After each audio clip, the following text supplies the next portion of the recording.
ملک بھر کی طرح ساہیوال میں بھی کشمیری بھائیوں سے اظہار یکجہتی کے لیے ایک تقریب کا انعقاد کیا گیا۔ تقریب میں assistant commissioner S H O کے علاوہ شہریوں کی بڑی تعداد نے شرکت کی۔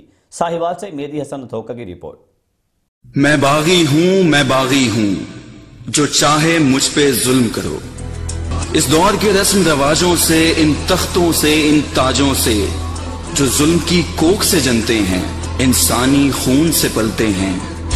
سرگودا کی تحصیل ساہیوال میں کشمیری بہن بھائیوں سے اظہار یکجہتی کے لیے میونسپل ہال میں ایک تقریب کا انعقاد کیا گیا، جس میں صحافیوں اور تاجر رہنماؤں سمیت زندگی کے مختلف شعبوں سے تعلق رکھنے والے افراد نے شرکت کی۔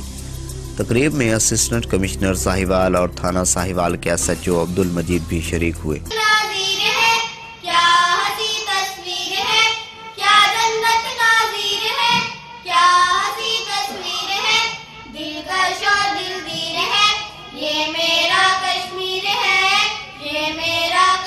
جبکہ مقررین نے خطاب کرتے ہوئے کہا کہ وہ دن اب زیادہ دور نہیں جب کشمیری آزاد ہوں گے۔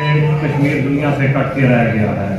اس وقت وہاں پہ کشمیر میں بہت زیادہ ہندو فوج ہے، اس کے علاوہ ان کی دہشت گرد تنظیمیں RSS کے گنڈے بھی وہاں پہ برجمان ہیں، اور اس وقت صورتحال یہ ہے کہ ان کی وادیاں ویران ہیں، ان کے کھیت کھڑان اور باغات جو ہیں بالکل تباہ ہو چکے ہیں، بیٹیوں کی عزتیں لوٹی جا رہی ہیں، اور جو وادی جنرل نذیر جو ہے مختل خانے کا تصویر پیش کر رہے ہیں۔ انتہا پسند نریندر مودی اپنے پاؤں پر خود ہی کلہاڑی مار چکا ہے اور شہریت کا متنازع بل مودی کو لے ڈوبے گا۔ اس موقع پر اس عزم کا اظہار بھی کیا گیا کہ کشمیری بہن بھائیوں کو کبھی اکیلا نہیں چھوڑیں گے۔ بعد ازاں ساہیوال میں کشمیریوں کے حق میں ایک ریلی بھی نکالی گئی، جس میں کشمیریوں کے حق میں فلک شگاف نعرے لگائے گئے۔ ریلی کے شرکاء مودی کے مظالم کی پرزور مذمت کرتے ہوئے نظر آئے۔ سٹی نیوز کے لیے مہدی حسن اتھوکا، ساہیوال، سرگودا۔ میں باغی ہوں جو چاہے مجھ پہ ظلم کرو۔